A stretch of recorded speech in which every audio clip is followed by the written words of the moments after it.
भारत के एक छोटे से गांव का नाम था चंदनपुर। यह गांव अपनी हरियाली, शांति और मेहनती लोगों के लिए मशहूर था।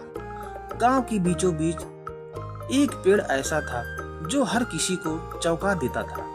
वो था जामुन का पेड़। गांव वाले अक्सर इसके जामुन खाते, पर ये जामुन साधारण नहीं होते।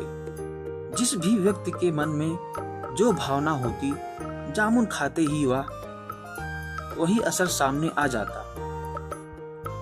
अगर कोई भूखा खाता, उसका पेट भर जाता। अगर कोई दुखी खाता, उसका मन हल्का हो जाता। अगर कोई लालच से खाता, उसके मुंह में जामुन कड़वे हो जाते। इसलिए लोग हमेशा साफ नीयत से ही यहाँ आते। गांव में एक लड़का था, वीर। वह 10 साल का था, चंचल और जिज्ञासु बच्चा था। उसे हमेशा नई बातें जानने का शौक था। उसने कई बार सुना था कि यह पेड़ जादुई है, लेकिन उसने खुद कभी इसका चमत्कार अनुभव नहीं किया था। एक दिन वीर अपनी माँ से बोला, अम्मा, मैं भी उस जामुन का स्वाद चखना चाहता हूँ। क्या सचमुच वो भूख मिटा देता है? माँ मुस्कुराई और बोली, हाँ बेटा, लेकिन याद रखना, ये पेड़ सिर्फ सच्चे मन वालों पर ही मेहरबान होता है। वीर ने तय किया कि अब वह खुद जाकर देखेगा।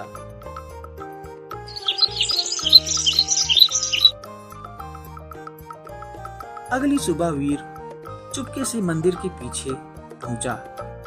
सूरज की किरणें पेड़ की पत्तियों से छनकर जमीन पर पड़ रही थी। पेड़ मानो चमक रहा था। वीर ने हाथ बढ़ाकर एक जामुन तोड़ा और मुंह में डाला।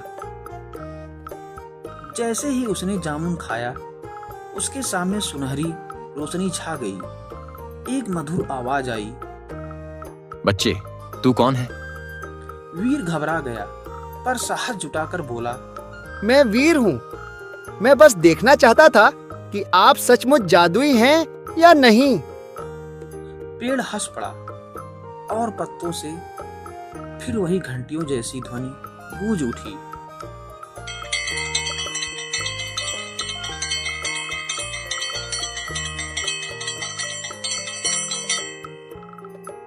हाँ बच्चा, मैं जादुई हूँ, पर मेरा जादू केवल नेक दिल लोगों पर काम करता है। वीर की आंखें चमक उठी।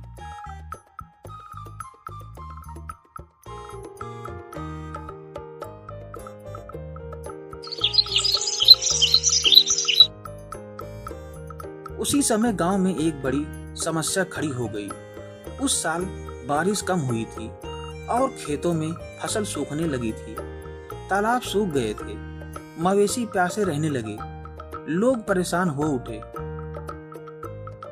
गांव के प्रधान ने सबको इकट्ठा कर कहा, अगर जल्द ही पानी नहीं बरसा तो भुखमरी हो जाएगी।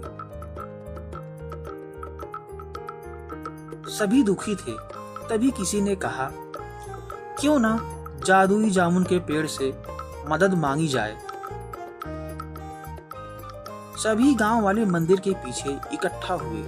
वीर भी वहां मौजूद था।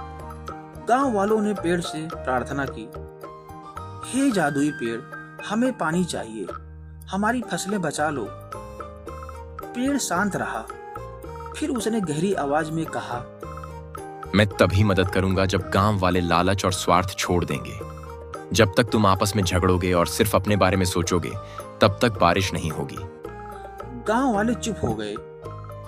सच में पिछले कुछ महीनों से गांव में झगड़े बढ़ गए थे। कोई अपने खेत के लिए ज्यादा पानी चाहता, कोई अपने पशुओं के लिए चारा छीन लेता। वीर आगे आया और बोला, अगर हम सब मिलकर मेहनत करें, बांट कर खाएं और झगड़े छोड़ दें, तभी पेड़ हमारी मदद करेगा। बच्चे की बात सुनकर सबकी आंखें खुल गई। गांव वाले अब एकजुट हो गए। उन्होंने तालाब की मरम्मत की, नहरों को साफ किया और जो थोड़ा अनाज बचा था उसे बांटकर खाने लगे। धीरे धीरे माहौल बदल गया। लोग अब सहयोग करने लगे। पेड़ ने यह सब देखा और प्रसन्न हो गया। उसकी शाखाएं हिली और अचानक काले बादल घिर आए। देखते ही देखते मूसलाधार बारिश होने लगी।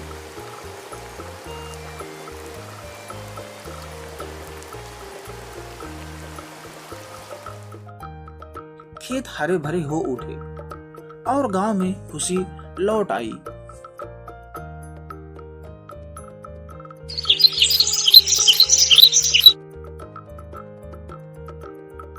लेकिन कहानी यहीं खत्म नहीं हुई। पड़ोस के गांव में एक व्यापारी था, भैरव। वह बहुत ही लालची था। जब उसे पता चला कि चंदनपुर में जादुई जामुन का पेड़ है, तो उसकी आंखों में लालच चमक उठा। अगर मैं इस पेड़ पर कब्जा कर लूं, तो अमीर से अमीर बन जाऊंगा। वह रात के अंधेरे में अपने आदमियों के साथ पेड़ काटने पहुंचा। जैसे ही उसने कुल्हाड़ी चलाई, पेड़ से तेज रोशनी निकली और जमीन कांपने लगी। सभी आदमी डरकर भाग गए।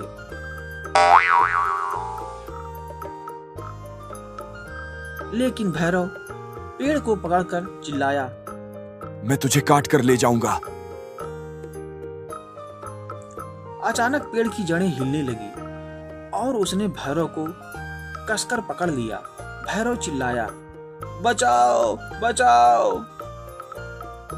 लालच का अंत यही होता है। जिसने केवल अपने लिए सोचा, वह यहाँ जगह नहीं पाएगा।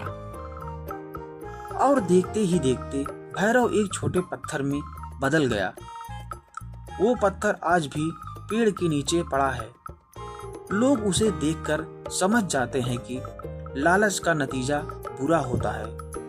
कुछ दिनों बाद पेड़ ने वीर को आवाज दी, बच्चे वीर, तूने गांव वालों को सही राह दिखाई। तेरी नीयत साफ है। मैं तुझे वरदान देता हूँ। तू जहां भी जाएगा, तुझे ज्ञान और साहस मिलेगा। तू हमेशा सच्चाई के रास्ते पर चलेगा। वीर खुशी से झूम उठा। धन्यवाद जादुई पेड़, मैं हमेशा सबकी मदद करूंगा।